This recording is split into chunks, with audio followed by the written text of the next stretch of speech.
Hello मित्रांनो, तुमच्या Marathi Dick चॅनलवर स्वागत आहे। मी तुम्हाला मराठी डिक चॅनलवर रोज नवीन इंग्रजी शब्द शिकवणार। तर चला समय नसण्या करता आजच्या व्हिडिओमध्ये शिकूया इंग्रजी शब्द।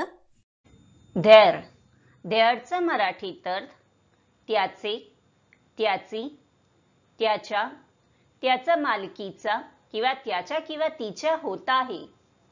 देअरला आपण वाक्यात प्रयोग करून बघूया। पहिला वाक्य आहे, Has everyone got their question paper? दूसरा वाक्य आहे, Their strategy produced the desired outcome. तीसरा वाक्य आहे, Their house is almost opposite ours.